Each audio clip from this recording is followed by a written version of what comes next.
Hi, I'm Jocelyn Hunt, Miss UNCP, and you're watching the Black and Gold Report on WFXB.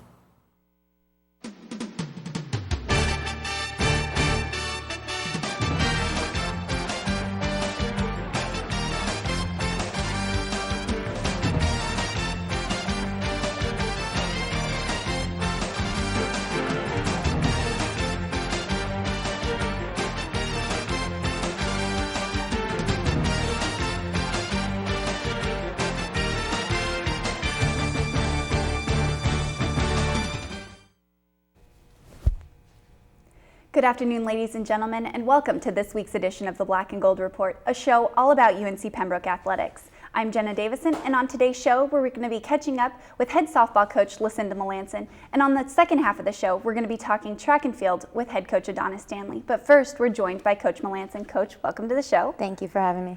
The last time we talked to you, you introduced this year's program as it headed into opening weekend. Can you talk about how your team has progressed since the last time we talked? We have matured, I think, a lot. We still have a lot to go, but we definitely had a slow start to season, and I think that helped us learn a lot more about ourselves, and it helped the girls have to grow up a little bit quicker for our young freshmen. So it's been a journey. Like you just said, you started the season with an 0-7 record, but you really turned things around, winning the 10 games out of your last 13. What differences did you see in your team during that run of success? I think, for one, we just needed to win a game to get them feeling good. But I think that going through the trenches like we did early on in season helped us work harder, for it to be a little bit more important for the girls, and really to mature. We have a young team, and so there was a lot of aspects of the game that all sides of our field needed to learn and grow in and mature, both mentally and physically. This school year, we just had spring break, and you didn't get much of a spring break because you and your team went to Orlando to take part in the NTC Spring Games.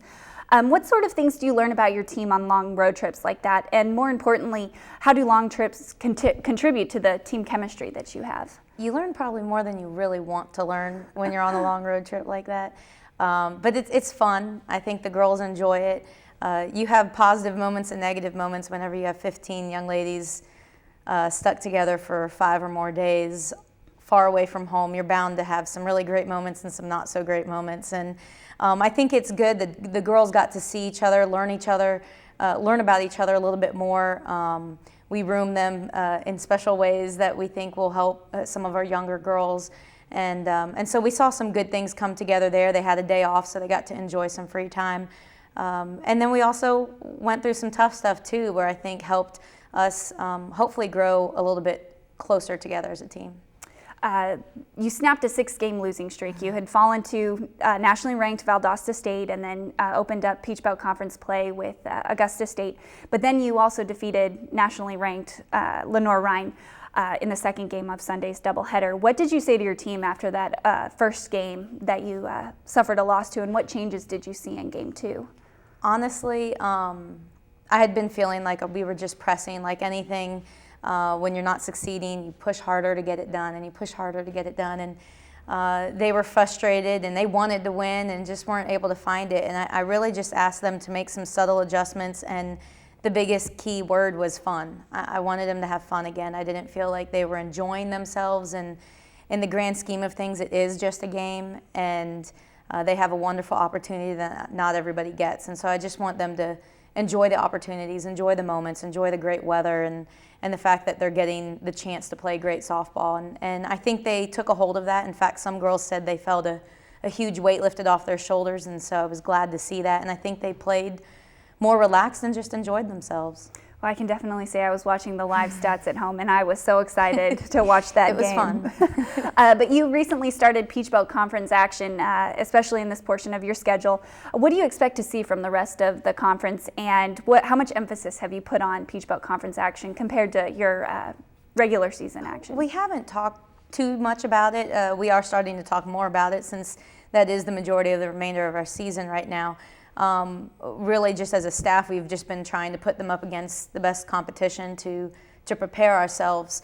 and let the girls see great competition, because I believe that's what we're going to see the remainder of our season. I don't think our schedule will be any easier. I think we have a lot of tough games ahead of us. Our conference is very strong, and so I expect to have a lot of hopefully close games, and hopefully they fall in our favor. Well, you definitely said the first time we talked to you that the Peach Belt Conference is a pretty difficult group of teams to face, but definitely say your schedule's pretty tough from now on. But talking about some of your players individually, your first baseman, Kristen Hobbs, leads the team with a .420 batting average. What kind of leadership, her being a senior, has she provided both on and off the field this year? Hobbs has been a great leader. She is by nature a competitor and a fighter. And I don't think it matters what sport she's playing, she brings that. And I think our girls see that and they respond to that as well, and it motivates them and kind of fires them up. She's very intense, and I think that's what's allowing her to be so successful, and she's found a way to kind of harness it and channel it in a good direction. And I've been very proud of her. She's stepped up in great ways, both on and off the field for the team. All right, and we're going to take our first break, and when we return, we're going to continue talking to Coach Melanson, so stay tuned.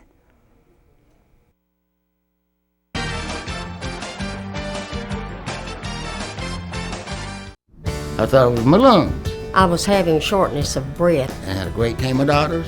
Dr. Lowry, wonderful doctor. The only one, really, who has ever had my heart in his hand. I don't think you got any better treatment in Duke than you got him. I felt very safe. I mean, I feel good. Got energy. I go to the mall and walk 2 miles.